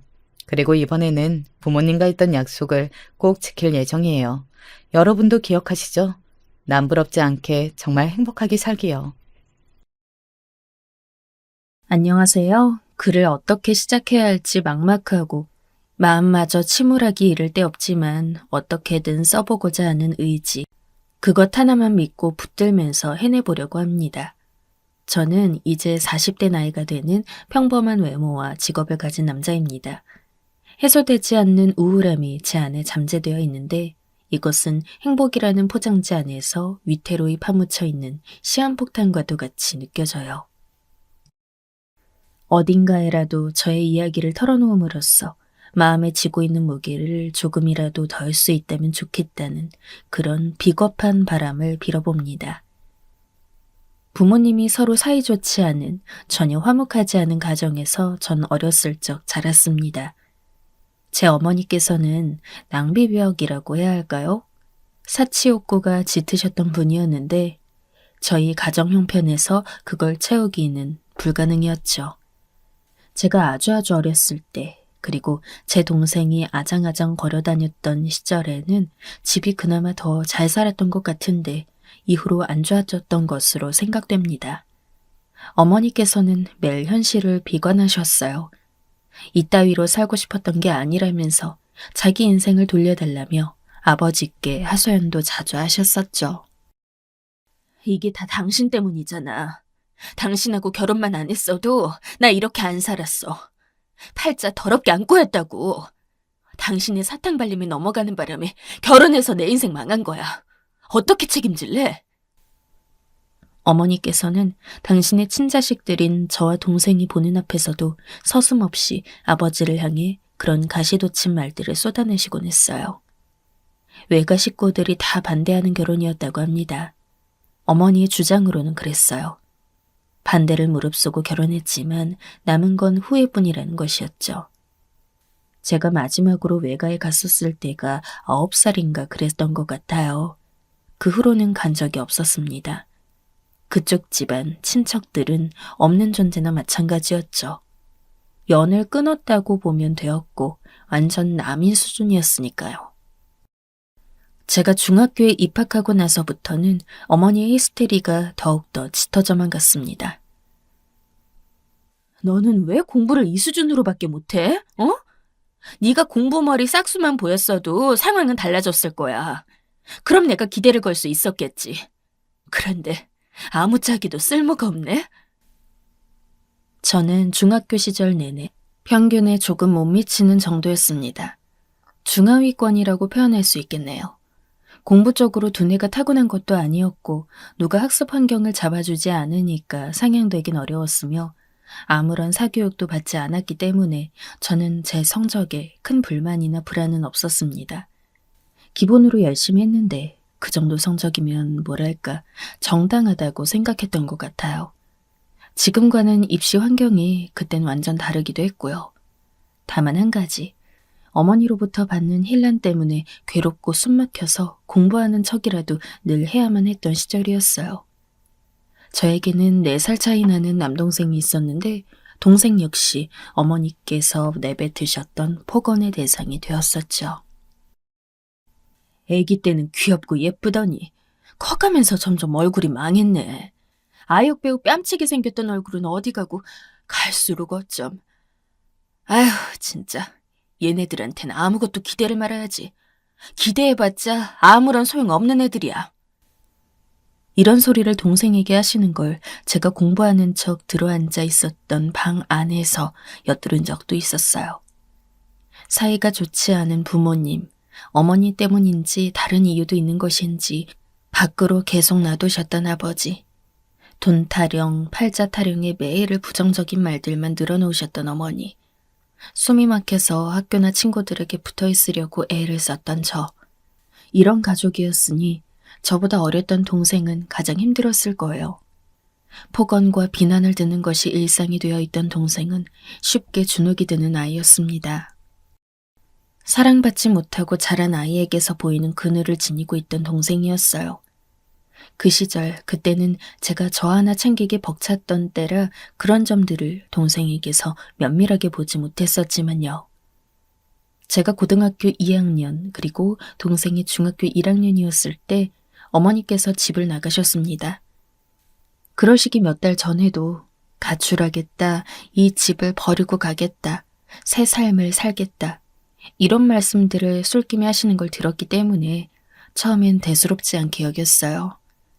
어머니께서 정말로 아버지와 저희 형제를 버리고 영영 떠나실 것이라고는 생각하지도 않고 있었던 거예요. 그런데 진짜 돌아오지 않으셨어요. 바리바리 챙겨가신 짐이 상당했다는 것을 뒤늦게 깨달았었죠. 편지 한 장 남기시지도 않고 그렇게 호련히 집을 떠나셨어요. 저는 많이 자책했습니다. 제가 고등학교에 올라가서 본 시험을 망쳤기 때문에 어머니께 크나큰 실망감을 안겨드렸기 때문에 그것이 도화선이 된 것이란 생각이 자꾸만 들었어요. 형, 그래도 엄마 돌아오시겠지? 진짜로 우리 이렇게 버리고 가신 거 아니겠지? 기다리면 돌아오실 거야. 난 그렇게 믿어. 그렇게 생각하고 있을래. 죄책감과 함께 어머니의 부재라는 현실을 점차 체감하고 있었던 저와는 달리 동생은 어머니께서 곧 돌아오실 거라고 믿는다고 했어요. 제가 괜히 희망 가지면서 기다리지 말라고, 우리끼리 밥 잘 먹고 학교 잘 가고 공부 열심히 하고 그렇게 잘 지내는 게 중요하다고 그랬습니다. 하지만 동생은 어머니의 귀가를 기다리고 싶은 눈치였습니다. 학교에서 비행 청소년들 얘기해주잖아. 엄마도 그러신 거 아닐까? 비행 청소년들처럼 잠깐 방황하시는 때가 와서 집을 나가신 걸 거야. 마음 가라앉으면 오실 것 같아. 저보다 4살이 더 어리기에 그만큼 어머니의 부재가 힘들었던 것인지 동생은 어머니께서 집을 나가신 이후로 자꾸만 불안한 모습을 보였어요. 한동안은 밤에 잠까지 설쳐댔었고요. 매일 혼나고 좋지 않은 소리만 하는 어머니였는데도 동생은 좋았나 봅니다. 아니 어쩌면 워낙 어렸을 때부터 비난에 찌들었던지라 좋은 엄마라는 개념이 남들과는 다르게 조금 독특하게 박혀 있었을지도 모르죠.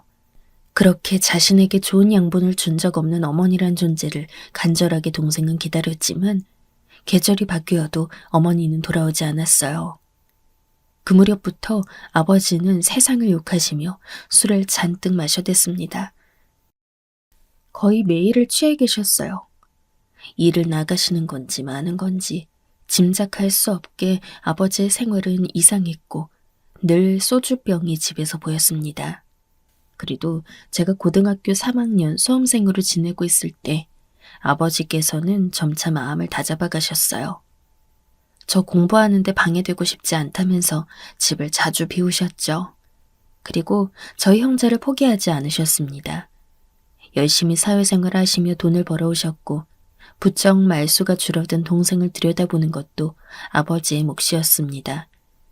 어머니와는 연락이 전혀 되지 않는다고 아버지는 말씀해 주셨었어요. 에휴, 그런 자식 새끼들을 둔 엄마 같지도 않은 엄마. 그런 사람이 뭐가 좋다고 찾기는 찾아. 없어도 돼. 아니, 없는 게 나아.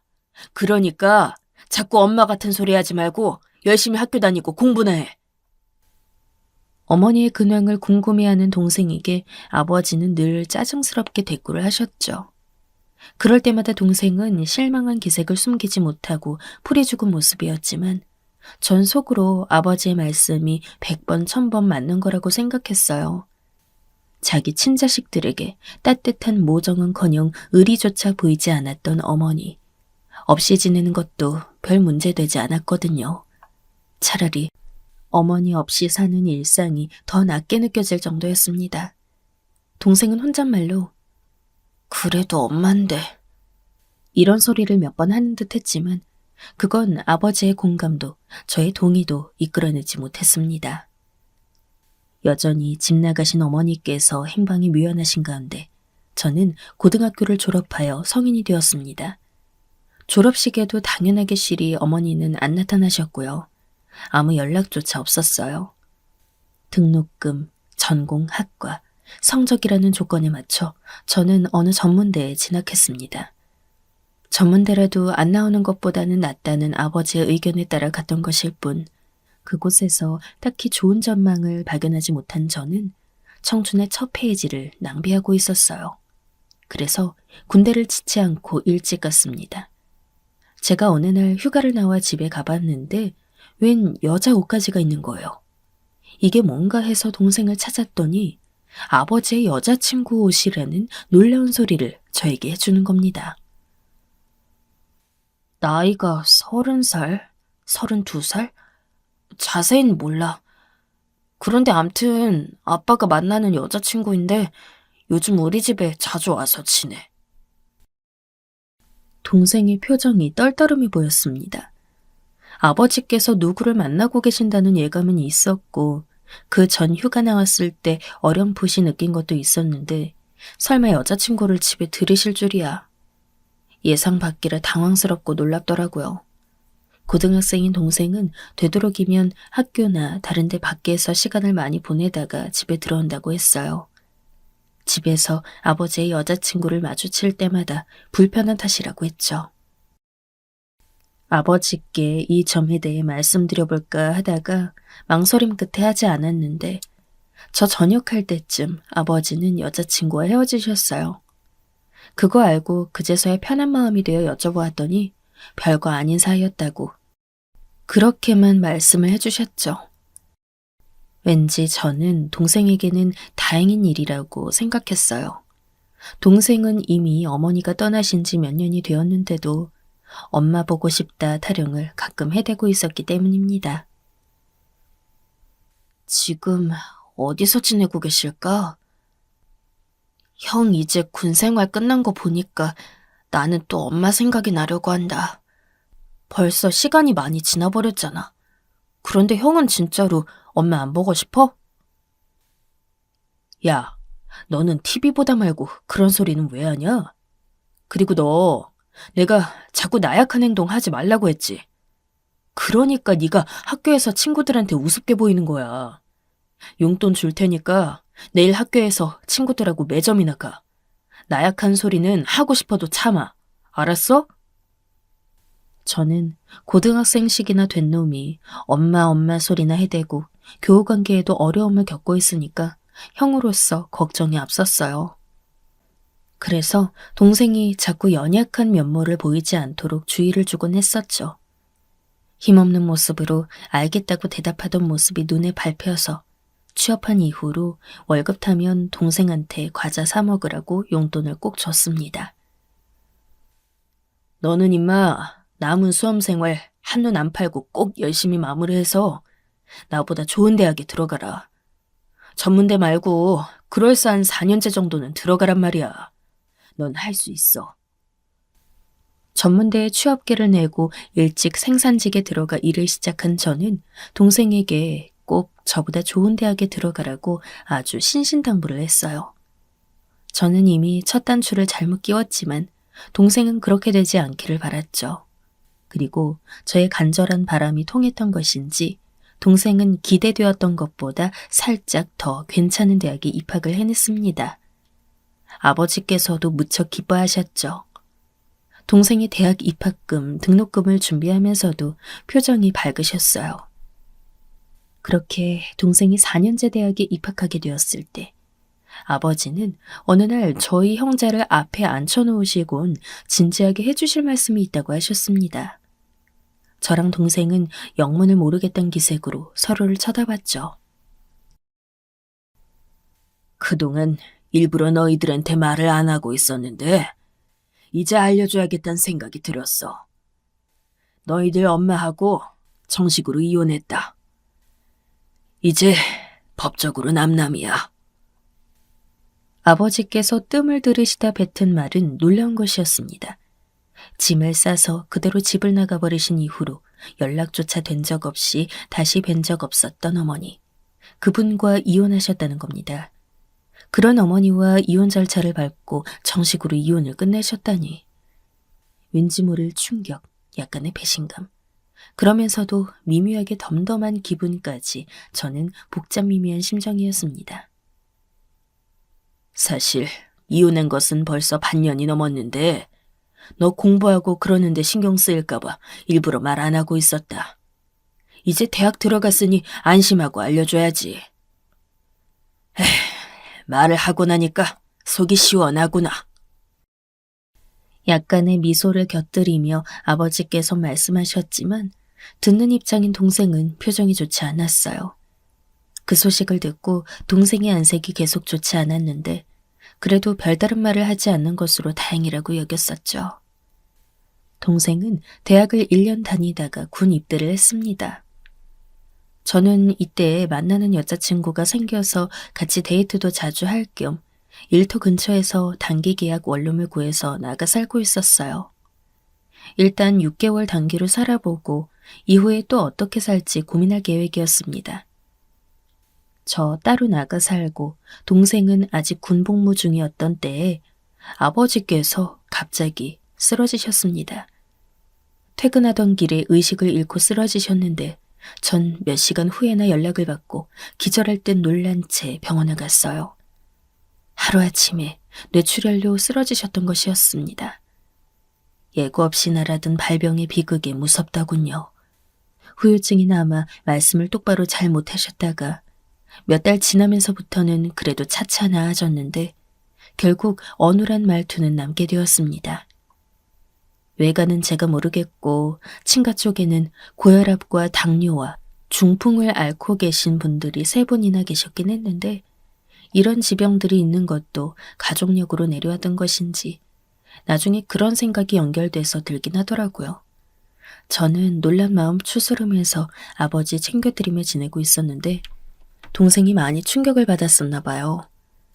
마음 약한 동생이 심하게 걱정이라도 할까봐 아버지께서는 따로 연락하지 말라고 했습니다. 그래서 동생이 말년 휴가 나오기 전까지는 제가 소식을 전하지 않고 비밀을 지키고 있었습니다. 뇌출혈의 후유증으로 힘들어하시는 아버지의 모습을 휴가 때 접한 동생은 예상보다 더 힘들어했습니다. 동생이 저한테 그러더라고요. 엄마는 우리 가족 버리고 떠나셨고, 이혼하셔서 아빠랑 남이 되셨고, 이제 아빠까지 떠나시면 어떡하지? 형, 만약 아빠 잘못돼서 돌아가시기라도 하면 어떡해?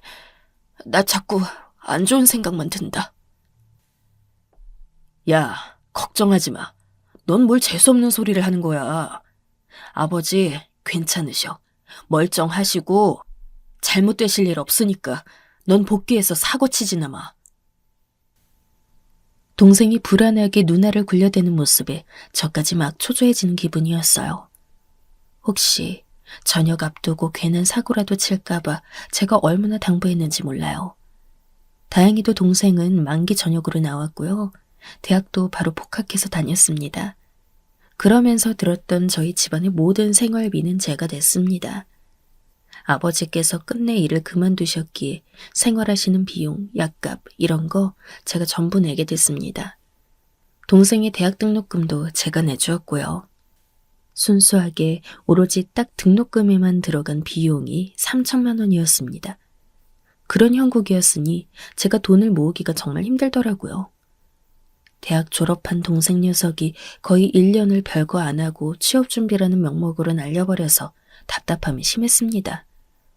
편찮으신 아버지를 두었으면 저희 형제가 둘이 열심히 더욱 그렇게 살아야 하는데 동생이 멀쩡한 대학을 졸업하고도 집구석에만 틀어박혀 있으니 잔소리를 참으려 해도 참을 수가 없었던 때였던 것 같아요.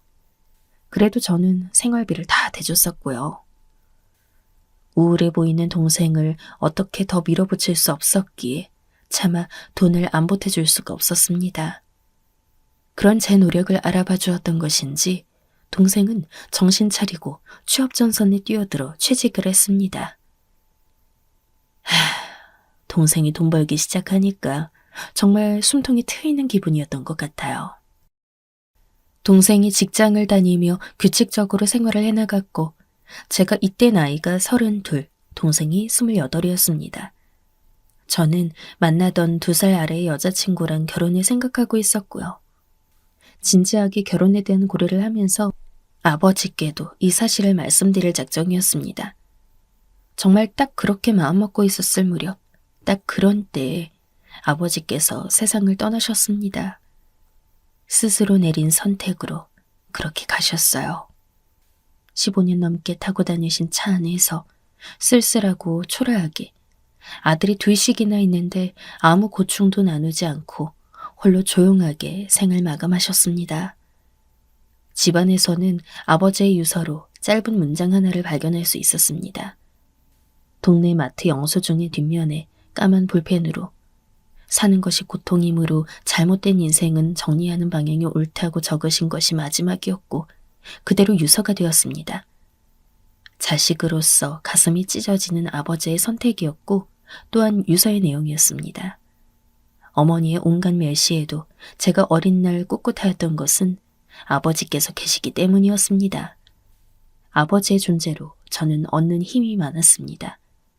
그 존재만으로 저에게 위안이자 버팀목일 수 있었던 것이 바로 아버지였습니다. 저는 단 한순간도 상상해 본 적 없었던 아버지의 죽음을 외면하고자 했어요. 현실을 받아들이기 어려웠고 마치 제 인생이나 저라는 존재가 부정당한 기분마저 들었습니다. 제가 알던 세상이 무너진 것만 같았어요. 너무 충격이 커서 그때 결혼까지 염두에 두고 있었던 여자친구와는 결별하게 되었습니다. 상심하여 어쩔 줄 몰라 하는 동생을 붙들고 형제가 서로 의지하며 같이 지냈습니다.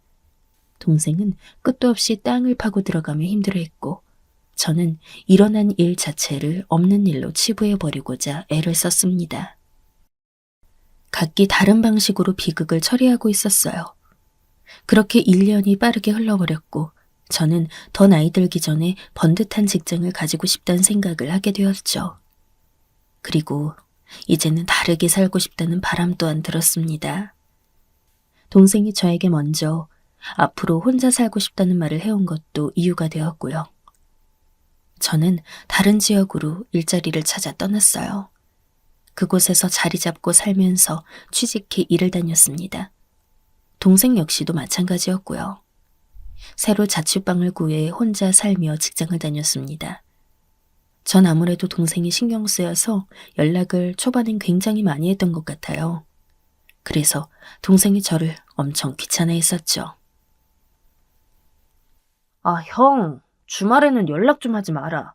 주말에는 뭐 할 일도 없어? 야, 주말이니까 더 연락한 거 아니야. 너야말로 뭐 안 하냐? 여친 안 사귀냐?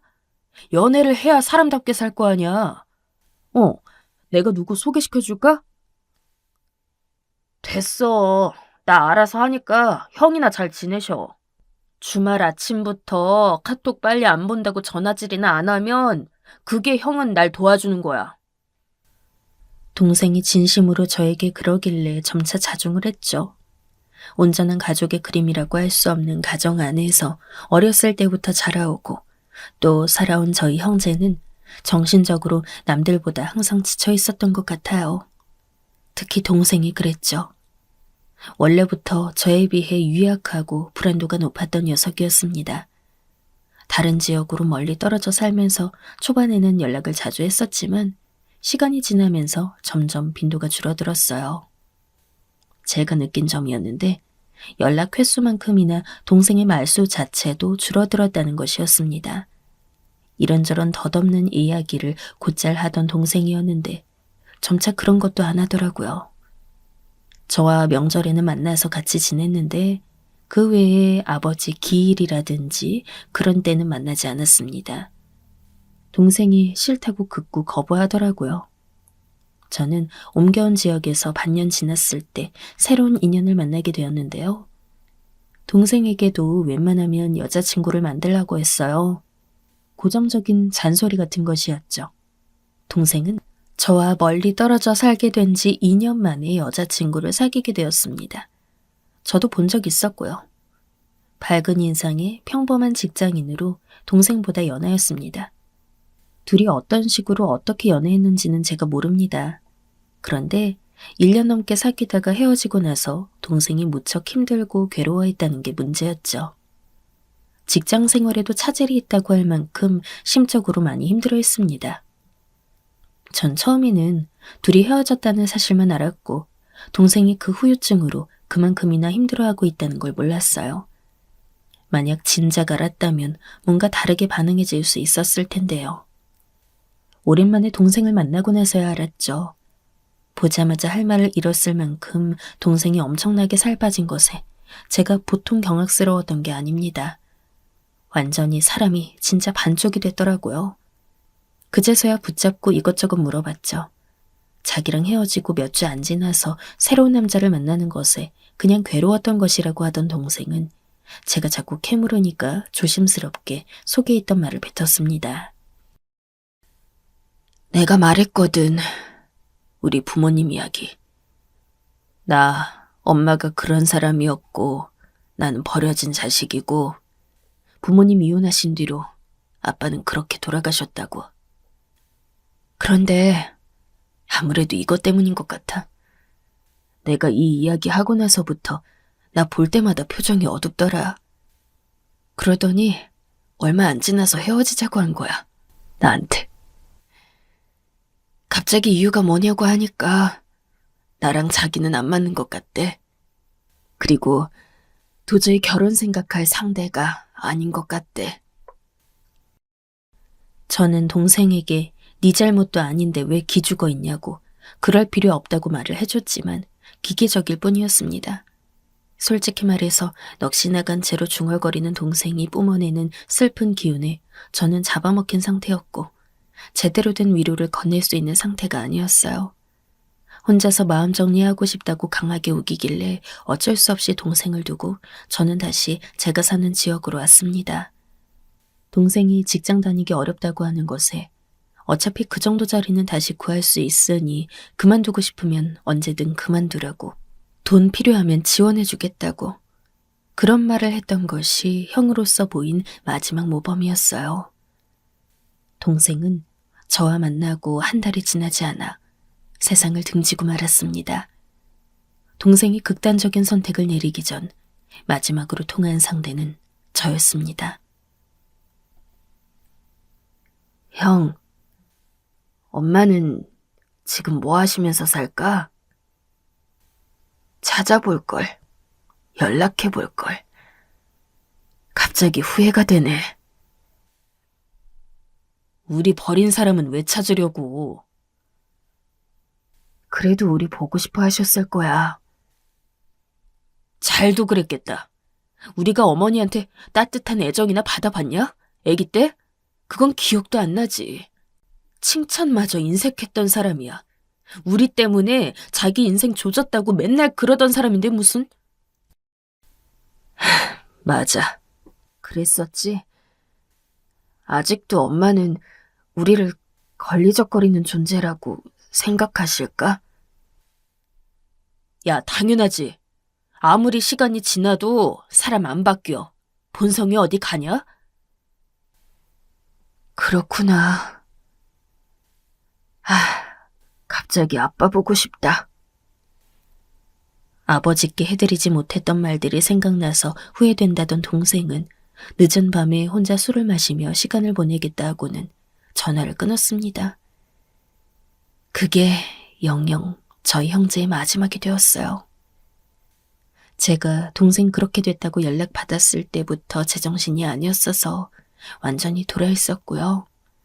동생이 떠난 게 거짓이 아니고 정말 현실이라는 걸 제가 눈으로 확인하고 나서야 경찰의 목소리가 귀에 들려왔습니다. 동생 집에서 타살의 흔적은 전혀 발견되지 않았다고 했어요. 얘기 다 듣고 나서 동생을 더 이상 아프게 하고 싶지 않다는 생각에 따로 부검은 하지 않기로 결정 내렸습니다. 현장을 조사해본 경찰의 말로는 동생이 만취 상태에서 우발적인 선택을 한 것 같아 보인다고 하더군요. 동생은 따로 우울증 진단을 받은 적은 없었고요. 그런 걸로 병원 간 적 역시도 없었습니다. 이건 가족으로서, 형으로서 저의 불찰이겠죠. 대신 동생이 자주 불안하고 예민해 보였으며 산만한 모습을 보여왔다는 주변인들의 증언이 있었습니다. 그걸 토대로 경찰은 동생이 아무래도 정신적으로 충동을 제어하기 어려운 상태를 평소 가지고 있을 것이라고 추정했어요. 동생이 그런 정신적인 부분, 문제를 전 어느 정도 인지하고 있었음에도 적절한 도움을 주지 못한 형이었습니다. 오히려 동생이 그런 점을 외면하고 싶어서 나약한 소리 하지 마 라는 잔소리나 자주 해댔었죠. 너무 많이 늦어버렸지만 동생을 위해 저는 어머니를 찾기로 했습니다. 어머니께서 보내는 추모를 동생이 받고 싶어 할 거란 생각이 들었기 때문입니다. 어머니의 주소지를 확인할 수 있는 게 다였기 때문에 저는 그곳으로 편지를 붙였습니다. 그곳에 정말 사시는지 알 길도 없거니와 먼 지역이었기 때문에 바로 가보는 것은 망설여지더군요. 답이 올지 안 올지 장담할 수 없는 편지에 저는 아버지가 떠난 내용과 동생이 최근 떠났다는 얘기를 써서 보냈습니다. 동생이 어머니를 그리워했으며 현재는 아버지의 곁에 잠들었으니 명복을 빌려 와주었으면 좋겠다는 부탁이었죠. 제 연락처를 함께 남겼는데 5일 후 정말 놀라운 일이 일어났습니다. 목소리 들으니까 몰라보겠다. 그동안 많이 힘들었겠네. 내가 이번 주말에 가보려고 하는데 괜찮겠니?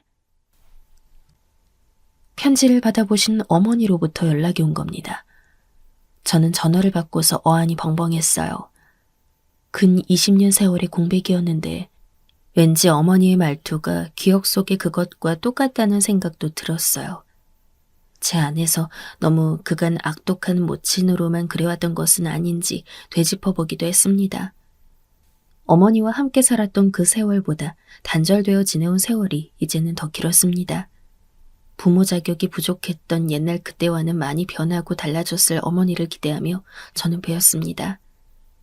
예상보다 많이 나이가 들어 보이시는 모습이었고 그걸 감추시려는 듯 눈화장이 짙었어요. 애틋함보다 앞서는 어색함 속에서도 우선 아버지와 동생이 잠든 곳으로 어머니와 함께 향했습니다. 마스크가 젖어가는 게 보이도록 눈물을 흘리시는 모습에 저도 울컥한 게 올라와서 흐느끼며 함께 울었습니다. 멀리서 오신 만큼 제 집에서 하룻밤 자고 가시라고 제가 그랬어요. 원래 그렇게 청할 작정은 아니었는데 아버지와 동생을 보고 돌아서는 길에 그냥 말이 튀어나갔죠. 그러겠다고 하던 어머니께서는 잠시 뜸을 들이시다가 제 집으로 가던 도중 갑작스러운 질문을 하셨습니다. 혼자 이렇게 죽은 경우엔 보험금이 어떻게 되니? 그럼 무슨 그게 보험약관에 뭐라 적혀 있지 않니? 저보고 동생이 보험금 얘기를 하시는 거예요. 순간 무슨 말씀을 하시는 건지 몰랐는데 사망보험금이었습니다. 그래서 돈 얼마라 그러든, 응? 알아봤지? 보험사에 연락해봤을 거 아니야. 그런 걸 굳이 바로 궁금해하시는 이유가 뭔데요? 이유라니? 아니, 당연히 내 자식이 죽었는데 내가 엄마인데 보험금 얼마 받을 수 있나 궁금하지. 내가 마침 목돈 필요한 참이었는데 아유, 어쩜 이렇게 아다리가 딱딱 맞는지 모르겠네. 신기해라. 정말 어이없다는 말 외에는 그때의 심정을 표현할 수가 없군요. 사람은 안 변한다는 걸 제가 간과하고 있었나 봅니다. 어머니께서 차창 밖의 풍경을 보시며 콧노래를 살짝 흥얼거리시는 게 들려온 순간 저는 속에서 피눈물이 흘렀습니다. 내 동생, 불쌍한 내 동생. 동생이 마지막 그 외로움에 사무친 음성이 떠오르면서 분노가 끌어올랐죠. 같이 살다시피 하는 남자가 있는데 사실혼 관계에 있고 이 남자랑 제대로 합쳐서 부부로 살려면 지금 돈이 있으면 좋겠다는 어머니의 제잘거림에 저는 바로 계획을 세웠습니다. 가슴은 뜨거운 분노로 끓고 있었지만 머리는 냉정하게 식힌 뒤였죠. 바보같이 동생을 잃었던 것처럼 또다시 바보같이 어머니에게 복수할 기회를 놓칠 수는 없었습니다. 옛날에도 술을 참 좋아하셨던 분이라는 것을 이용하기로 했어요. 동생 보험금 얘기도 편하게 나눌 겸 먼저 떠난 두 사람을 추모하며 저녁 상과 더불어 술 한잔 하자고 제가 그랬어요. 돈 얘기 나와서 그런지 반색을 하시더군요. 아귀찜 배달시켜다가 그걸로 상 차리고 술을 준비했습니다. 한 잔, 두 잔 드시더니 어머니께서는 기분이 금방 좋아지신 표정으로 계속 웃으셨죠. 저는 조용하게 그런 어머니를 관망하며 이야기를 들었습니다. 어머니와 같이 반동거를 하고 있는 남자는 성격 차이로 자기 부인과 이혼한 상태라고 했어요. 성질 더러운 전 부인에게 크게 대여서 조신하고 참한 여자를 원한다는 그 남자 앞에서 어머니는 너그럽고 인자한 성격으로 지냈다고 합니다. 그 남자가 사는 수준이 괜찮아서 놓치기 아깝다는 생각에 인내하며 참아온 것이었죠. 지금 벌써 1년 가까이 이러고 있다. 이제 고지가 눈앞이야. 내가 암만 그래도 영수중에 돈이 없어서 민망했는데 보험금 그거 얻으면 내가 이제 체면이 좀 살 것 같다. 명품백 하나 사서 치장을 하든지. 아휴, 하여간 내가 요긴하게 잘 쓸 거야. 취기가 오른 채로 신나서 떠드는 어머니를 보며 저는 몰래 주먹을 꽉 쥐었죠. 겉으로는 안 그런 척, 되려 어머니의 소식에 반갑고 궁금한 척 굴었습니다. 그 남자 사진이라도 보여달라고 웃으면서 요청드렸어요. 처음엔 몇 번 뻐기시더니 분위기도 편하고 술도 계속 들어가고 있겠다. 어머니께서 마침내 핸드폰 사진을 뒤적거려 저에게 내밀었습니다. 와, 엄청 인상 좋으신 분이네요. 어머니랑 두 분이 너무 어울리시는데요. 저는 그 사진을 좀 더 자세히 보고 싶은 척 핸드폰을 어머니 손에서 빼앗아 들고는 얼른 카톡이며 통화 목록에 들어가 정보를 찾아냈습니다. 필사적으로 그 남자의 번호를 외웠어요. 아무렇지 않게 핸드폰을 돌려드리고는 조금 있다 제 핸드폰으로 그 번호를 입력해 저장했습니다. 바로 카톡에 그 남자 프로필이 뜨길래 맞는 번호임을 확인했죠. 본격적으로 작전 개시였습니다. 그런데 어떡하죠, 어머니? 생명보험 그거요. 해지한 지 몇 년 됐어요. 저도 몰랐는데 저한테 손 안 벌리려고 혼자 그런 결정 내리고 환급금으로 지낸 적이 있었나 보더라고요. 뭐야? 아니, 그게 정말이야? 아니, 그럼 그렇다고 진작 말을 했어야지. 이런 천하의 쓸모없는 어릴 적부터 무능력하고 꼴배기 싫은 것들이었는데 다 커서까지 이러는구나. 아, 괜히 둘씩이나 나서 나에겐 짐짝과도 같았었지. 넌 죽으려면 보험 해지하지 말고 약관 다 확인하고 죽어. 그래서 이 엄마한테 조금이라도 도움이 되란 말이야. 술에 취해 얼굴과 목이 시뻘거진 채로 어머니가 외치셨고 전 더욱 실망했어요. 역시나 어머니는 최저의 인간이었죠. 제가 어머니께 나가시라고 하니까 안 그래도 그럴 거라면서 저한테 욕을 하시고는 제 뺨을 세게 치셨습니다. 짐을 챙긴 어머니가 나가시자마자 저는 그 남자에게 연락을 했습니다. 방금 녹음한 어머니의 음성 파일도 전송했죠. 예, 큰아들 되신다고요? 아들 둘이 있는 건 들어서 알고 있었습니다만 전 남편이 워낙 포악해서 나와 살다가 이혼한 지 오래라고 했고요. 어렸을 때부터 늘 어머니로부터 정신적, 신체적 학대를 받았고요. 결국 우리 버리고 가셔서 아버지랑 저랑 동생 셋이 죽도록 고생 많이 했었습니다. 그러다 아버지 편찮아지셨고 건강 악화를 비관하시다 세상을 뜨셨어요. 동생 역시도 마지막까지 어머니를 그리워하다가 세상을 등졌고요. 저는 이런 아버지와 동생 때문에 어머니를 찾았던 겁니다. 방금도 잠시 돈부터 달라고 하시더군요. 동생 사망보험금 나올 거 없다고 하니까 아주 화를 내셨어요. 제가 그러면서 뺨도 맞았는데 이거 진단서 끊으면 아저씨한테서 합의금 받아낼 수 있을까요? 어머니는 땡전 한 푼 없으시다네요. 아저씨 등골이나 빨아먹고 사시겠다던데. 바로 난리가 났습니다. 딱 보니까 어머니와 만나곤 있었지만 재혼 문제를 두고는 신중하게 제거하고 있었던 모양이더라고요.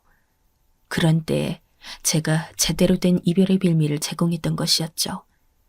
당장 헤어질 거고 그런 여자랑은 상종도 안 할 거니까 이제 관련 없는 자기한텐 연락하지 말라면서 그 남자가 흥분해서 말을 쏟아냈습니다. 그리고 이틀 뒤 어머니로부터 연락이 왔죠. 일방적으로 그 남자한테 이별 통보받고 연락 차단당했는데 암만 생각해도 타이밍이 수상하다는 겁니다. 너 혹시 뭐 수작 부린 거 아니니? 정말 너 아니야? 아, 이럴 수는 없어. 내가 얼마나 공을 들였는데. 그 사람과 결혼만 하면 이제 다 이룬 거였는데 이게 뭐야? 이게 대체 뭐냐고? 자꾸 저한테 물어보셔도 소용없어요.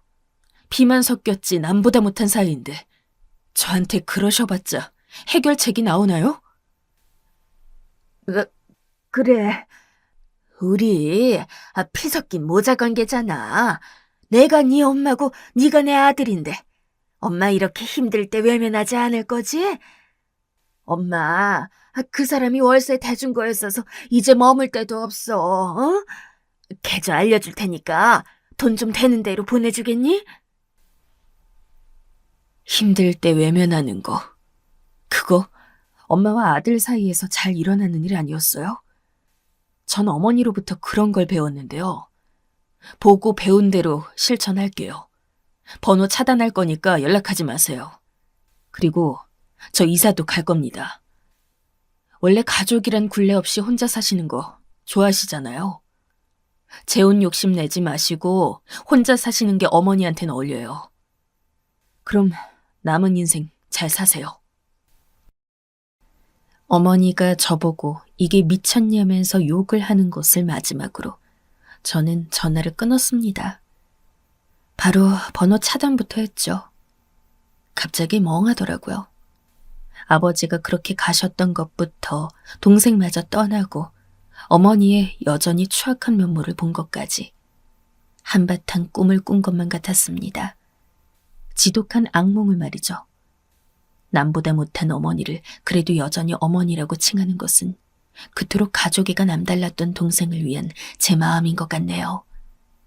동생이라면 분명 그랬을 테니까요. 벌써 해가 2번이나 바뀌었지만 죄책감을 담은 슬픔으로 저는 여전히 지내고 있습니다. 이런 저를 기꺼이 보듬어주고 결혼하여준 아내가 없었더라면 저도 이 세상을 사는 낙이 없었을 것 같아요.